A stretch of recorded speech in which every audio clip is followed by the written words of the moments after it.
Boa tarde a todas e todos. Boa tarde.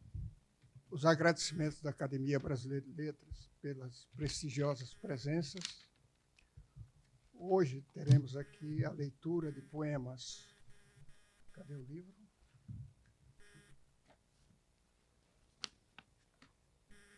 Deste livro maravilhoso, Oratório dos Inconfidentes, de Domício Proença Filho, aqui ao meu lado, que vão ser interpretados por ninguém menos que Lázaro Ramos,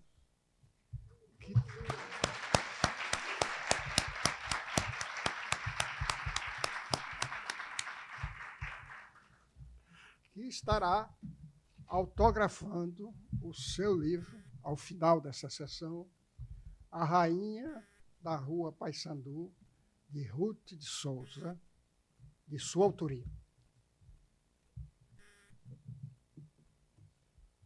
Eu vi Ruth de Souza fazendo Requiem para uma freira do William Faulkner, sob direção do Luiz Carlos Maciel.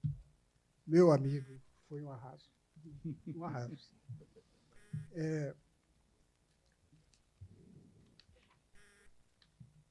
Domício Proença Filho, meu mestre, professor, amigo, caro colega, há 11 anos nessa casa.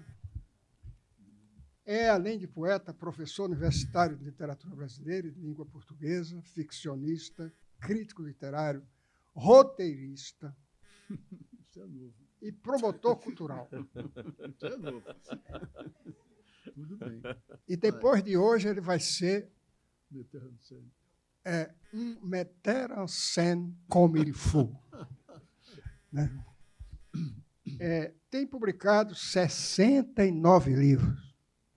Meu Deus, como é que arranja tempo para escrever tanto? Nas áreas de poesia, ficção, histórias de mitologia e ensaio. Também é autor de livros didáticos.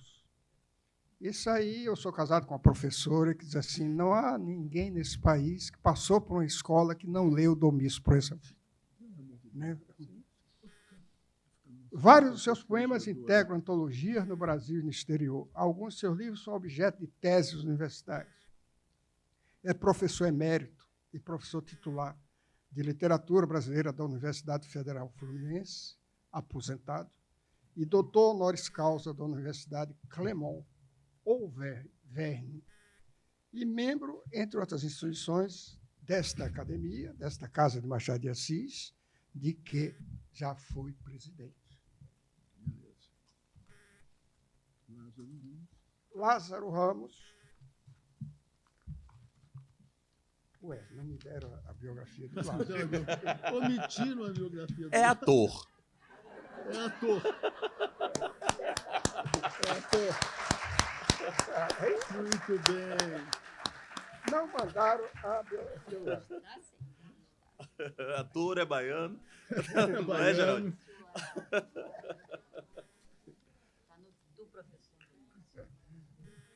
O professor Domício me roubou a cena. Não, eu não. Isso aqui eu não tenho nada a ver. Eu não tenho nada. Já está se sentindo o maior. Ela pensou que fosse eu que fosse apresentar o Lázaro. Lázaro Ramos é ator, como ele próprio já disse, ninguém sabia, né? Estamos sabendo agora. Diretor, apresentador, escritor. Um dos nomes mais plurais e versáteis de sua geração, começou sua carreira artística no bando do Teatro Olodum, coletivo teatral que se tornou um dos símbolos de resistência das artes no país. Em sua trajetória, soma trabalhos autorais e premiados. São cerca de 40 filmes no currículo, 40 peças teatrais, mais de 20 novelas, séries e programas de televisão, além de 8 livros publicados, entre eles o best-seller Na Minha Pele. No teatro, entre outros trabalhos, dirigiu, atuou e produziu o espetáculo O Topo da Montanha, obra que já conquistou mais de 300 mil espectadores. Lázaro lançou seu primeiro longa de ficção como diretor em 2022, Medida Provisória. A produção foi um sucesso de público e crítica no Brasil, tendo ficado 28 semanas em cartaz. O filme, lançado também internacionalmente, foi exibido ainda em inúmeros festivais pelo mundo. Em 2017, foi eleito pelo MIPAD. O que é que significa isso? MyPad. Agora, a tradução MyPad. eu não sei. Um dos afrodescendentes mais influentes do mundo abaixo dos 40 anos. Recebeu ainda uma carta de personalidade influente dada pelo então presidente americano Barack Obama. Saudades dele. Boa.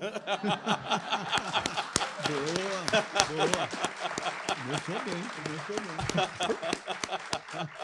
Bem como foi já homenageado no Festival de Toulouse, na França, e no Festival de Cinema de Lima, no Peru. Tem mais uma coisinha. É meu conterrâneo. Que é a maior qualidade. Só tem outra coisinha. Ele é capitalista. Nasceu na capital. Com vocês, Lázaro Ramos. Não, vocês Domingos. Domingos. Não era ele que recitava? E ele disse que era só ator. Mas, bom, vejam como a coisa é, né? O meu querido Antônio Torres, né, já passou direto, né? O carisma.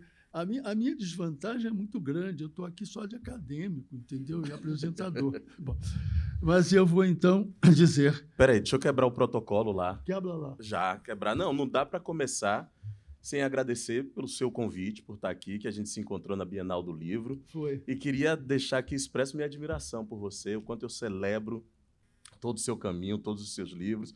Lembro da celebração quando você entrou aqui na ABL, eu estava com um grupo de amigos e foi muito celebrada a sua presença. Então, estou muito feliz de poder lançar esse livro aqui junto com você e poder ler aqui, tentando fazer jus à qualidade do texto. Tá bom? Olha, quem está honrado sou eu.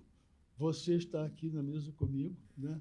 E ainda tem insistido para que eu participasse. É claro, ele queria que eu lesse sozinho. Eu falei, mas de jeito nenhum. Não há essa possibilidade. E ontem a gente mudou a dinâmica aqui, mas porque é assim que tem que ser. É para o bem. Né? É para o bem. Tá bom. E, Antônio, eu te amo, viu, conterrâneo? Beleza. Apesar de capitalista. Bem, eu diria, senhoras acadêmicas, eu prefiro dizer, querida acadêmica Miriam Leitão, senhor presidente Merval Pereira, minha querida Rosisca Darcy de Oliveira, os acadêmicos e acadêmicas aqui presentes que me distinguem com a presença, nosso querido Geraldinho Carneiro, Paulo Brito, o nosso filólogo Ricardo Cavalieri, o nosso grande historiador Arno Welling. E, por último, não menos importante, Antônio Carlos Sequim, nosso secretário-geral, e o Janete, que está escondido ali atrás. E, ao lado dele, o mais recente, um dos mais recentes acadêmicos, para a glória dessa casa, José Roberto Castro Neves, e, ao lado ainda mais, a figura do grande poeta gaúcho dos Pampas, o nosso querido Carlos Nejar. Você não falou o nome do Sequim. E o nosso... Eu deixei exatamente porque eu queria falar dele por último. E ali está Antônio Carlos Sequim, que é o responsável por toda a programação cultural desta casa, a quem eu agradeço, inclusive, está me permitindo esse prazer de estar com o Lázaro aqui. Eu diria assim, amigos, e para dar um pouco de formalismo também, né, faz bem, e seguir a tradição da casa. Eu falei alguém está dizendo que eu não falei do Merval, eu não falei do Merval? Falou. Obrigado. Vamos lá. Então, eu diria o seguinte, meus amigos e amigas da academia, admiradores de Lázaro Ramos, entre os quais me incluo, que nos prestigiam com sua grata presença e nos acompanham no online. Boa noite a todos e a todas. Sejam bem-vindas e sejam bem-vindos à Quinta é Cultura, programação da academia, que tem na coordenação geral, como eu já disse, o comando firme do acadêmico Antônio Carlos Sequim, e na coordenação executiva, o dinamismo do acadêmico Antônio Torres.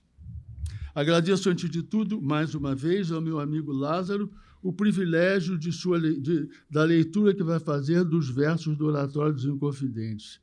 Imaginem, como ele já antecipou, que o primeiro roteiro já estava delineado quando ele exigiu a minha presença na coparticipação da leitura. Tivemos que fazer tudo de novo, mas aproveitando o que estava feito, que não foi tão grave. Diante do risco que me ameaçava, por autodefesa, aceitei com a condição de que me coubesse apenas a leitura das estações do discurso que integram o livro, porque o livro procura integrar as várias dimensões: o poema, a prosa poética, a língua, a linguagem jurídica e a pintura. Então, com isso, há um entrelaçamento dessas dimensões. Quem for ler o livro vai verificar como isso se dá. Antes de passar a palavra ao Lázaro, eu permitiria uma breve explicitação, porque acho necessária. Eu cronometrei, não se assustem. Prometo que não passarei de 5 minutos, porque eu sou verborrágico e, se eu começar a falar, eu vou em frente e não paro mais. Os poemas inspiraram-se no...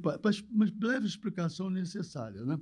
Os poemas inspiraram-se no painel Tiradentes, pintado por Cândido Portinari, alocado no Memorial da América Latina, em São Paulo.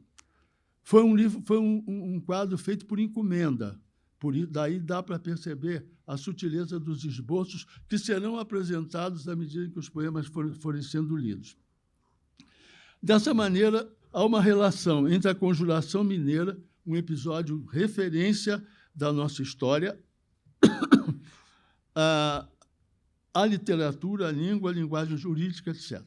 Nos espaços desta última, da arte pictórica, que eu não sei aqui mais para citar, a presença na capa do painel e na ilustração dos poemas e dos esboços que a arte excepcional de mestre Cândido Portinari traçou para a sua elaboração. É um privilégio, e aqui eu não posso deixar de agradecer a generosidade do meu querido amigo João Cândido, seu filho, cujo dinamismo mantém pujante e presente a sua obra, altamente representativa da arte e da cultura do nosso país. No silêncio do texto, como assinalou, para minha alegria, a percussiência crítica da saudosa e querida Letícia Malar, que é professora e crítica de Minas Gerais, ela me disse e descreveu: o oratório constitui um cântico dos cânticos à liberdade. Isso está escondido no silêncio do texto, que é onde o texto melhor se diz. Mas chega de explicações.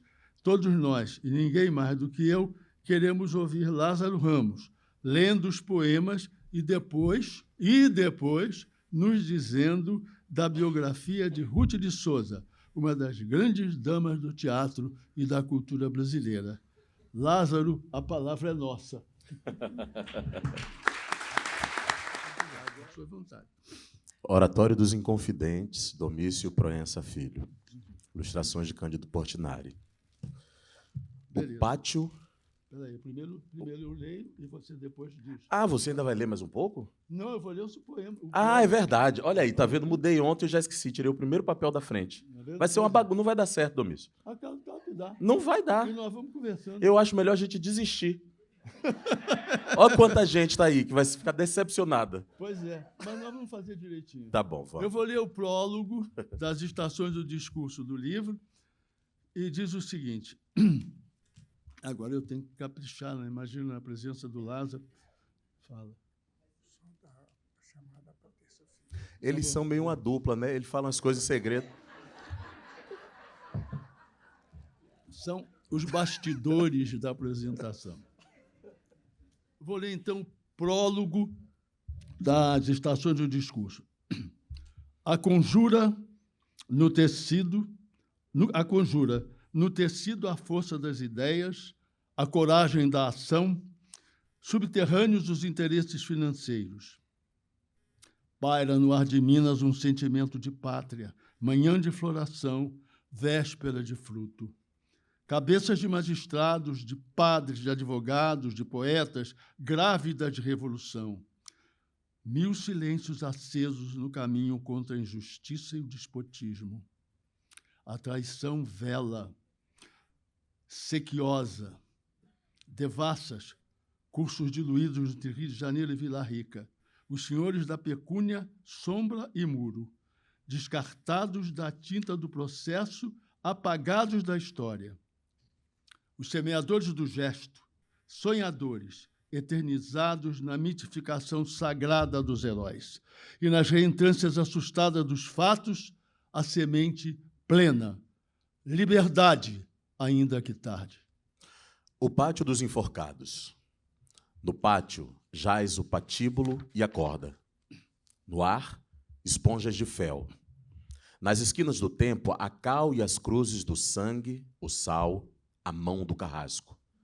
Há ruínas de palácios e sombras de cicatrizes, e sob o manto de asfalto fermentam velhas raízes adubadas de silêncio e da palavra enforcada. Nos labirintos do tempo, treme a flor anunciada e floresce no patíbulo a corda desabrochada. Há ruas loucas de fome e uma sede de séculos nessa praça envergonhada. 1789. Além da história e da palavra escrita, a marca de uma forca, a ponta de uma corda, laço. O sonho, verbo verde, o sonho, verde, claro, laço. E as palavras do sonho, libertas que será também. Vesperal. 6 bravos na madrugada escondida de Vila Rica. Dezembro mês, 1788, o ano.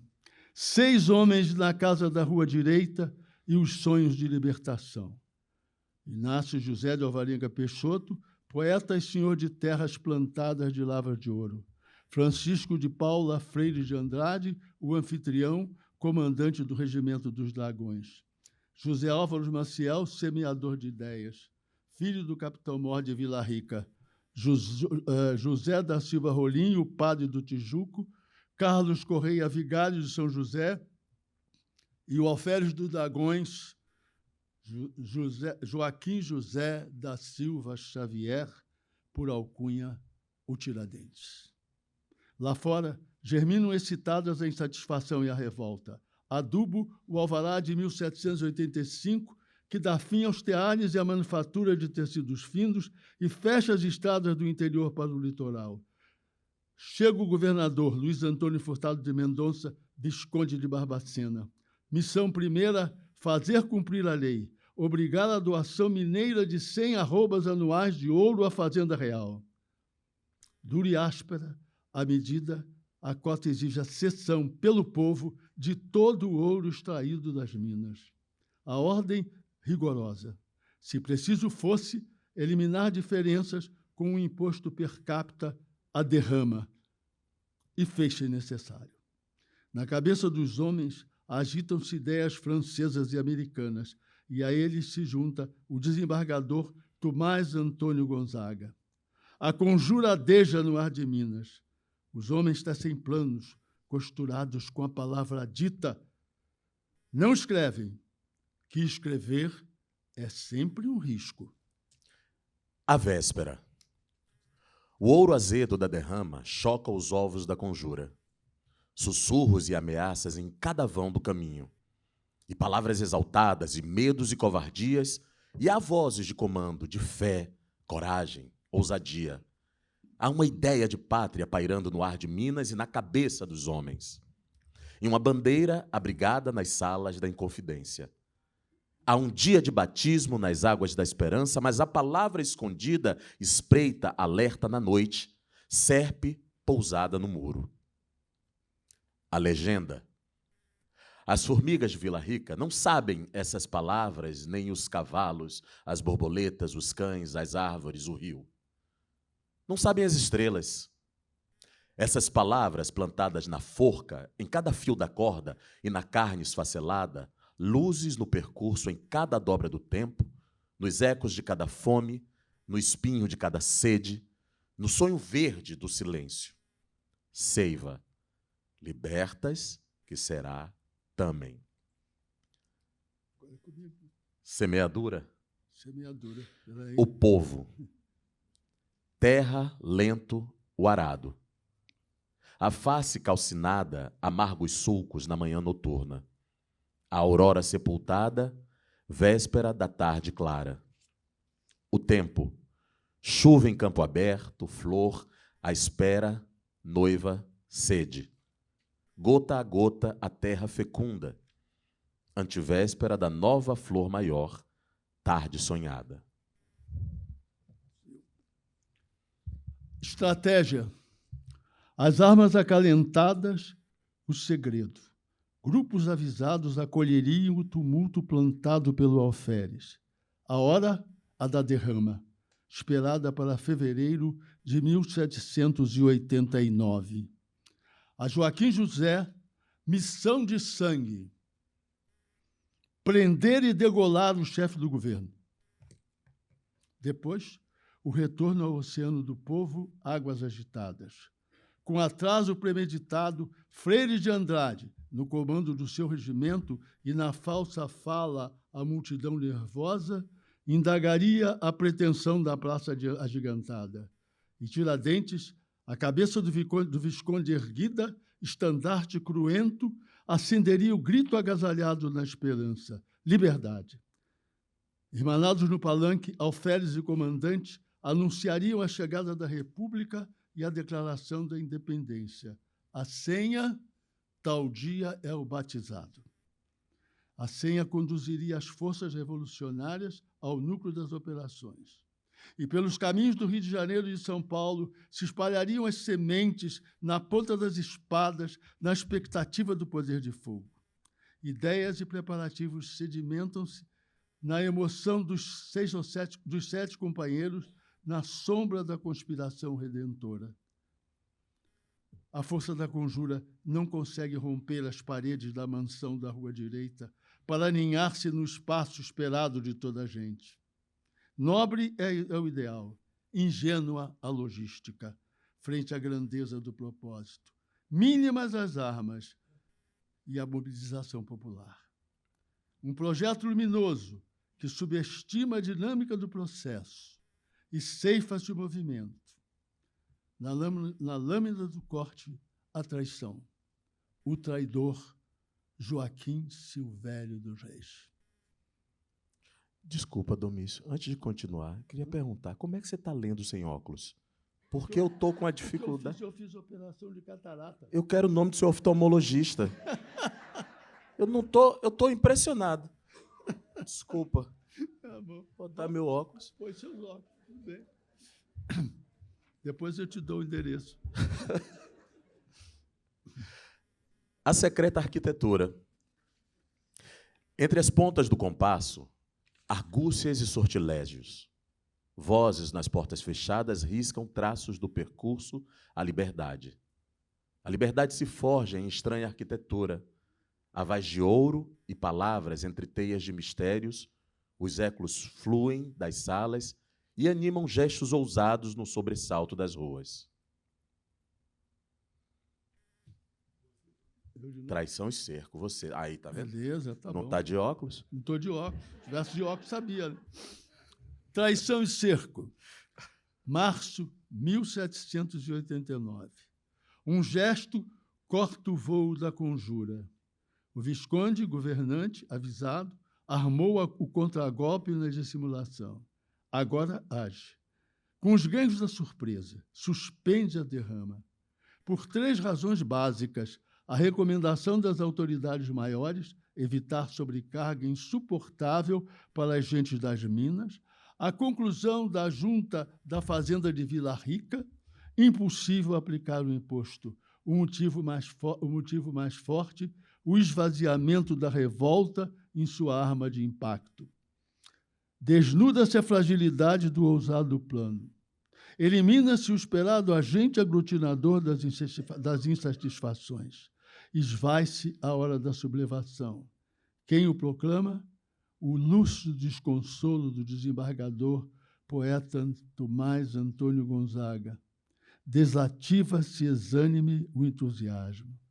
O governador conhecia os passos da conspiração revelados pelo contratante Silvério, devedor da Real Fazenda, e deles dera conta ao vice-rei Luís de Vasconcelos de Souza, seu tio, em carta de 25, do mesmo mês de março. E informara-o da cuidadosa estratégia para fraturar o movimento em processo. Cultiva-se o silêncio nos espaços palacianos. Os homens da Inconfidência revêem planos e táticas sob olhos e ouvidos da traição disfarçada. O cerco estende suas malhas. O sonho aproxima-se do fim. Silvério, o antinome dos reis na planície gelada, das coisas esquecidas, lousa sobre o gesto e o ato. Pousada no muro, a palavra escura. Dos reis, coisa, posse, lousa, nada. A denúncia. Por 400 dinheiros, uma bandeira apagada. Por 400 dinheiros, mais um fidalgo na corte. A fé, a honra traída, o hábito da ordem de Cristo e a palavra enxovalhada. Por 400 dinheiros, a amizade esquecida e a palavra empenhada. Por 400 dinheiros, preço da pátria adiada. Ritual e sacrifício.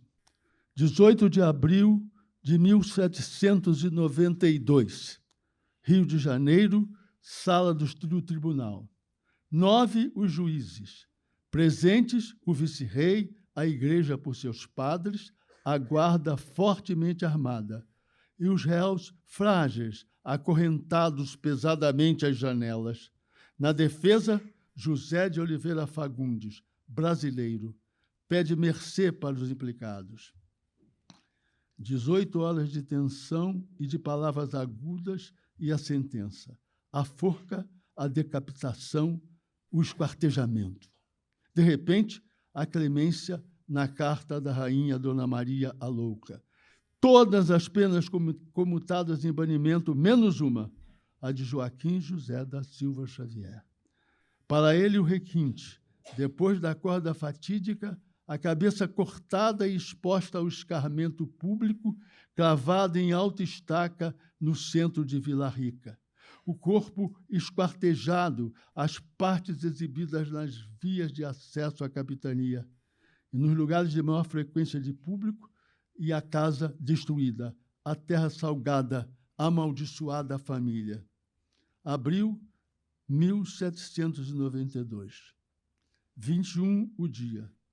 No campo de São Domingos, Rio de Janeiro, a forca, em sua direção o réu, na escolta os homens do vice-rei, a plateia, o povo, a cidade.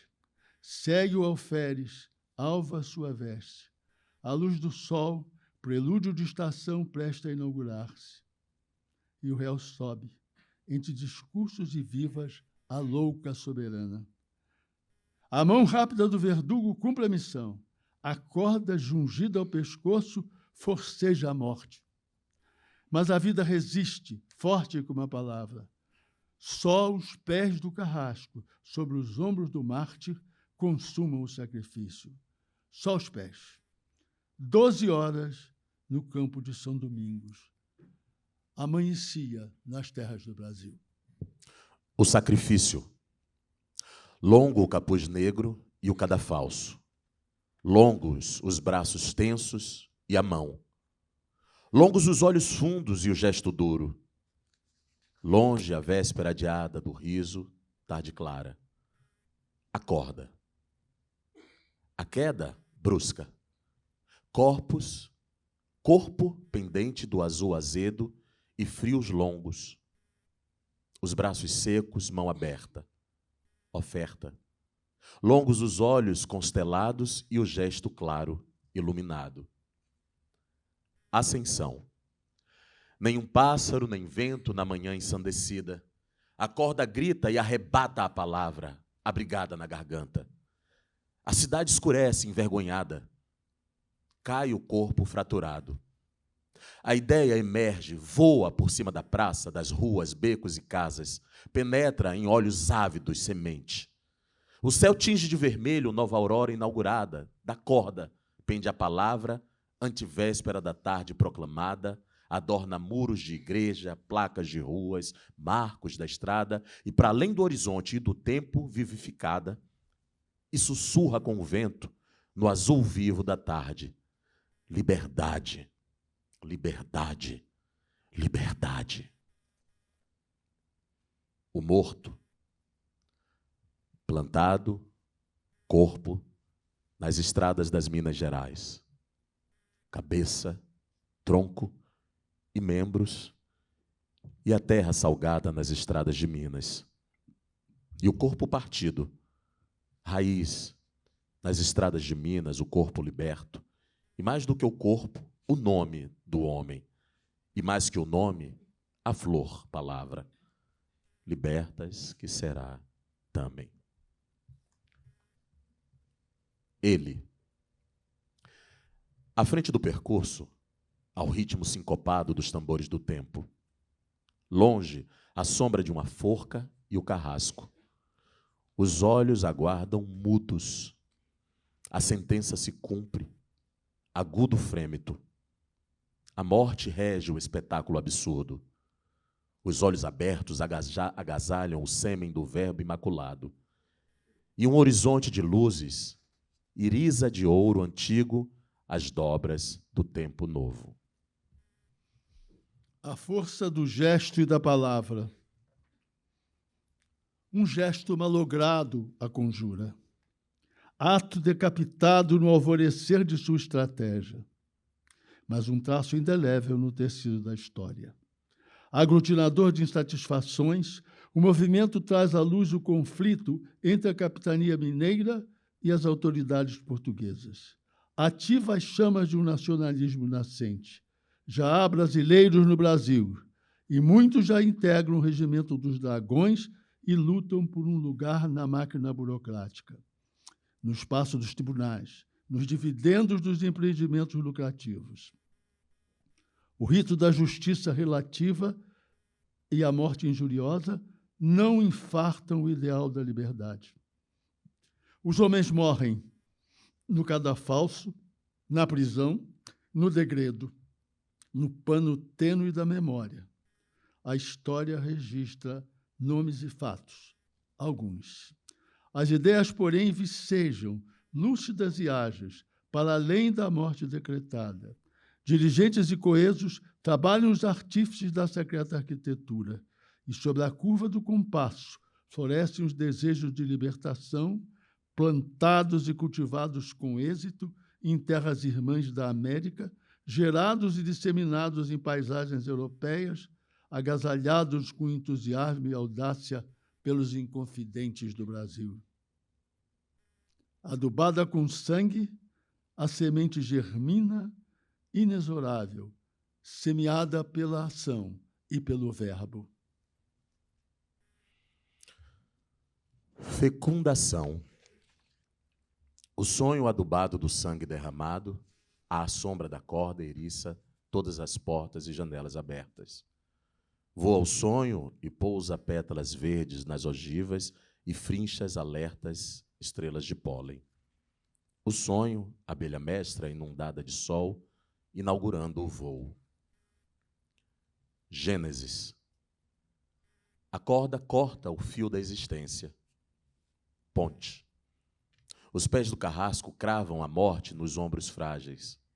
Os homens do rei plantam despojos no percurso e fecundam a terra a sal amargo. A espada cega da justiça traça palavras malditas, e a carne se faz verbo. Plantio. Da morte atraiçoada, que lição? Que grita a voz silenciosa no sono aprisionado no vento inexorável. Que rio esse perene sob o cadafalso? Silêncio. A palavra lúcida escreve no quadro negro a forca e a sangue, a palavra alerta lume. Liberdade, ainda que tarde. Domício Proença Filho. Lázaro Ramos.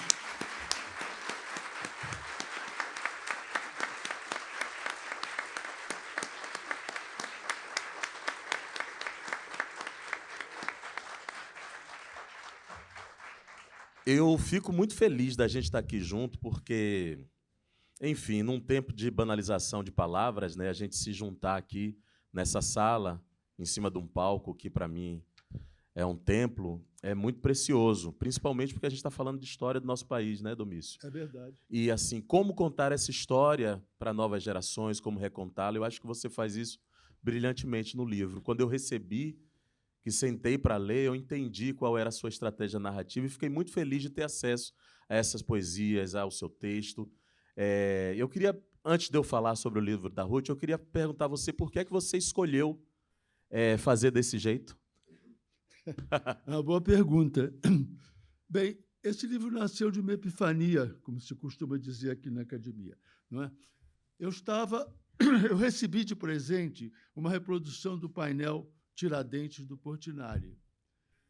E eu não sei por quê, talvez porque, como dizia o Bandeira, a poesia não vem quando você quer, a poesia vem quando ela quer. E a poesia quis. Eu olhei para o quadro e comecei, isso aqui dá poema. Comecei a escrever. Daí fiz os 82 poemas, 82 ou 89, bem, dos poemas que fazem o livro. E, como mesmo o poeta experimentado e tal, ele precisa ouvir o outro.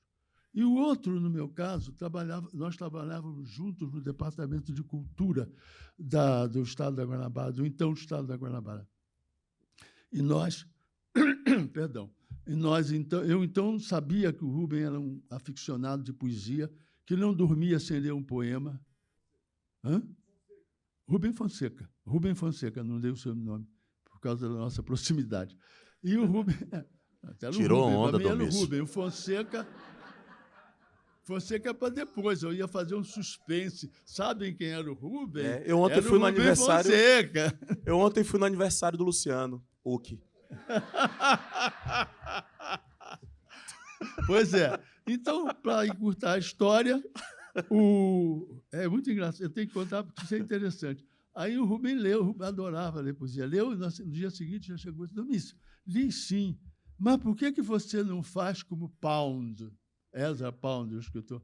Aí eu disse: o que o Pound fez que eu não fiz? Ele disse: o Pound explica quando a gente não... As palavras, as expressões podem ser mais herméticas e tal. Eu digo: quais é que você acha que tem? A secreta arquitetura. Eu não sei o que é isso. Taldinho batizado. Que batizado? Então, me ocorreu fazer as estações do discurso. Fazer, então, as estações do discurso e os limites da história. Então, eu fiz uma parte com os limites da história, que acabei de mostrar, e as estações do discurso são as explicações de cada uma dessas expressões. O que era a secreta arquitetura, o que foi... A outra que ele perguntou: e por que a legenda Libertas quae latame? Então, pesquisei lá, coloquei uma frase de Virgílio, etc. Então, uma segunda face. Aí, daí em diante, eu disse: bom, mas se um menino qualquer, ou uma pessoa que nunca ouviu falar em Confidência Mineira, não vai entender nada. Aí eu fiz essa parte que eu li aqui, nos limites da história, mas de uma maneira bastante econômica. Cada episódio, como vocês viram, é curto, cabe em meia página. Tá? E assim ficou uma informação para possibilitar ao professor ampliar isso. Tá certo? Então, daí faltava um detalhe. Aí foi requinte. Eu digo: bom, agora só falta a língua da época. Então, eu transcrevi a sentença integral, colhida nos autos de Devassa, e transcrevi além da sentença, a régia clemência, quando ela anistia todo mundo, menos Tiradentes. Desculpe, essa palavra não devia usar. Quando ela anistia, né, todo...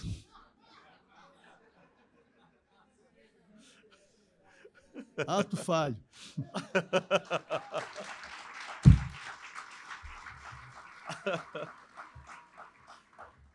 Um pequeno detalhe que vocês devem ter reparado quando eu li: a conjura foi planejada, ninguém escreveu nada, como eu disse, escrever é sempre um risco, e, no entanto, eles foram submetidos a um julgamento que acabou em decapitação, fragilizar, cortar as partes do corpo, etc. Então, isto posto, faltava um detalhe. Além disso, bom, no final, eu coloquei a bibliografia, que aí era mais uma face do verbo. E, para ficar mais claro ainda, o livro estava na gráfica, com esse material todo, quando meu querido amigo João Cândido viu e disse, leu o livro lá na própria gráfica, mas isso aqui... diz ao Domício que ele passe lá no projeto para escolher os esboços de meu pai. Até onde vai a amizade, né? Então, ele me autorizou a usar o painel na capa, na contracapa, e me autorizou, e me disse, escolhe. E, mais recentemente ainda, nesse relançamento, ele me disse o seguinte, não quer passar lá no projeto para escolher mais algumas? Também aí era exagero. Então, essa é a história das faces do verbo. Elas foram crescendo e se juntando. E acabaram possibilitando um livro de fácil acesso dos professores que trabalham com uma proposta pedagógica como é que a gente diz? Multidisciplinar, certo?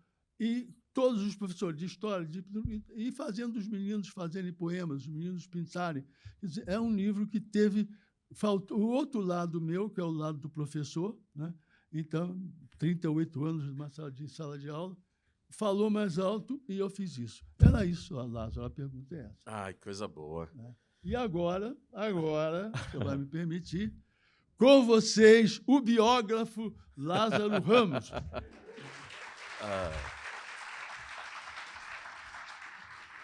Que lindo. Eu estou muito feliz mesmo de estar começando a trajetória desse livro aqui com você, porque eu acho que o oratório e a Rainha da Rua Paissandu em algum lugar se encontram, né? Que são duas maneiras de a gente contar pedaços da história do Brasil em formato distinto, né? Formato literário distinto. Antes de falar, queria só fazer uma referência à presença de Eliana Alves Cruz, que está aqui, está ali, do ladinho de Estevão Ribeiro. Obrigado. Maria da Penha, minha mamãe, está aqui também. Obrigado, meu amor. Obrigado. Se tiver mais alguém que eu não estou enxergando, porque eu estou sem óculos, me perdoe, levanta a mão e fala obrigado pela presença de você. Oi? Você quer que eu fale seu nome?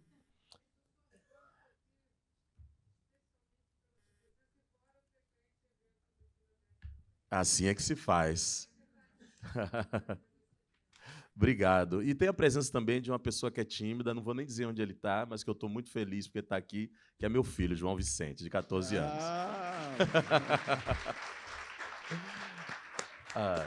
Eu vou falar rapidamente desse livro que eu não considero ser meu. Eu acho mesmo que esse livro pertence a Ruth de Souza, porque toda a tentativa de construção dele era tentando mapear a maneira com que Ruth queria ser vista pelo mundo. Eu não acredito que isso é exatamente uma biografia. Dona Ruth tem 4 outras biografias, mas isso é um desejo dela de aproximação das novas gerações, de aproximação de mim, de contar a história dela novamente, mas dessa vez no auge dos seus 96 anos de idade, que foi quando a gente finalizou esse trabalho. Dona Ruth foi convidada pela editora Intrínseca, que é quem publica A Rainha da Rua Paissandu, para fazer mais uma biografia, uma autobiografia, e ela pede para que eu escreva. Ela tinha lido Na Minha Pele e ela falou, nossa, eu queria que tivesse uma biografia um pouco nessa linguagem que você fez. Eu vou ao encontro dela e eu combino de ser o ghostwriter dela. Eu não queria assinar o livro. E ela propõe uma coisa que foi uma das coisas mais lindas que eu vivi na minha vida. Ela propôs que eu fosse à casa dela aos domingos, tomar café da manhã com ela, e ela me contaria a sua vida. E assim foi. Eu fui em vários domingos, junto com Laís Gomes, que está aqui. Laís, cadê você? Laís está ali. Vivemos domingos lindos, né, Laís? Onde a gente ia. Laís é jornalista, minha assessora também de imprensa. Está ali. Eu não sei se a Rafa Caetano está aí também. Rafa fez as fotos. Está aí, Rafa? Cadê? Onde é que você está? Olha, ela está tirando foto ali também. A Rafa foi em alguns domingos. Essas imagens, inclusive, que vocês estão vendo, são dela. E Dona Ruth me contava a vida dela. Às vezes repetia a mesma história. tinha uma coisa muito bonita, que eram os silêncios dela, e isso foi o maior desafio para construir esse livro, porque eu entendi que ela optava para, após cada história de dor ou sofrimento, ela mudar a narrativa para dizer que ela também foi uma vitoriosa. Ela queria isso com esse livro. Dona Ruth, eu, e aí colocando Lázaro, o filho, o parceiro na autoria desse livro, eu acho que Dona Ruth teve menos oportunidade do que merecia.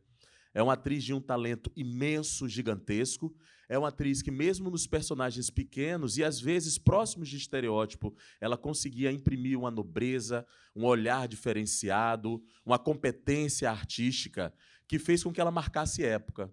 Ela tem vários dados importantes que a gente sabe, né? A primeira atriz brasileira a ser premiada fora do país, trabalhou no Teatro Municipal, era uma voz atuante, e ela sempre dizia assim: nossa, eu só estava querendo ter o meu espaço, eu não estava querendo fazer história. Ela fala isso no livro. Só que fez história, abriu o caminho, foi referência. Eu não sei se a família da Dona Ruth está aqui hoje, sua irmã Maria, sua sobrinha, não sei se chegaram, talvez cheguem aí, mas eles melhor do que eu, elas melhor do que eu, sabem que ela era uma incansável. Dona Ruth, com 96 anos de idade, ela ainda estava fazendo planos do próximo trabalho dela. Eu tive a oportunidade de trabalhar com Dona Ruth, ela com 94 anos de idade, ela fez uma participação no Mr. Brau, e ela ficava passando o texto dela incansavelmente, tentando ver a melhor forma de dizer aquele texto, de falar aquelas palavras. Ela, às vezes, quando eu estava passando o meu texto, ela me parava e ela falava da força de cada palavra que eu estava dizendo. Era o texto de uma obra para televisão, do audiovisual, mas ela estava me revelando o que tinha por trás de cada frase, com 94 anos de idade. Ela não se aposentou. É muito engraçado que teve um jornalista que me perguntou sobre esse livro, assim, o que é que Dona Ruth acha desse novo movimento, de uma maior presença de atores negros na televisão, que ela foi testemunha? E eu falei, não, ela não foi testemunha, ela fez parte. Ela continuava, aos domingos também, reunindo atrizes jovens na casa dela para assistir filmes e conversar sobre filme, sobre cinema, cinema antigo, cinema novo. Ela estava presente em todas as plateias de teatro. E depois ela ia no camarim das pessoas e generosamente oferecia incentivo, estímulo e parte da sua história. Quando ela faleceu, eu desisti do livro, e a editora Intrínseca, durante os últimos 3 anos, ficava pedindo que eu retomasse o livro. Eu falei, eu tenho uma história muito próxima, eu não consigo ser isento para contar essa história.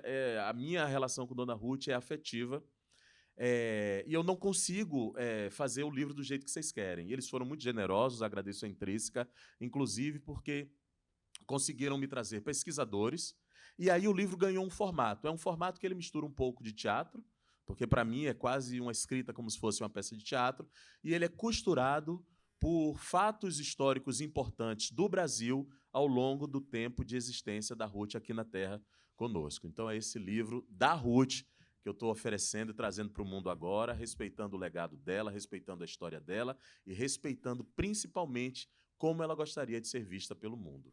Tá bom? Então, eu estou aqui como representante da Dona Ruth. Eu estou com 10 livros e um livro que eu não sou autor, que eu sou, não sei como é o nome disso, não é ghostwriter, não sei o que é isso, mas eu sou, sei lá, eu sou filho de Ruth, e isso já me baixa e me alegra muito, e eu celebro Ruth de Souza para sempre. Obrigado.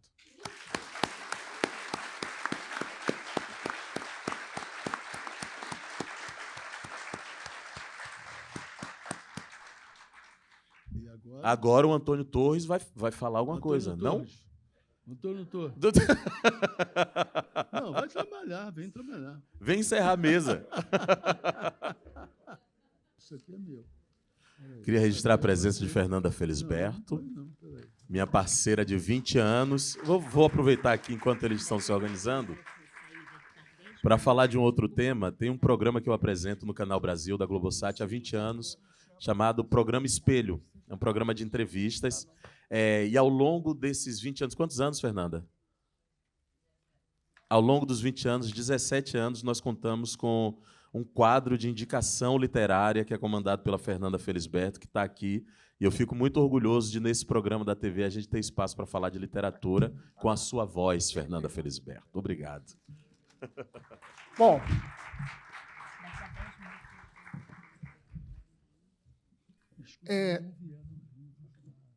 Agradecimentos a todas e todos. Ao editor Sérgio França, você não falou no seu editor? Eu não vi, ele não tinha chegado ainda. Quando ele chegou, estava escuro. Seu livro aí. Ah, sim. Ele, como propagandista dele mesmo, é um desastre. Né? Sérgio França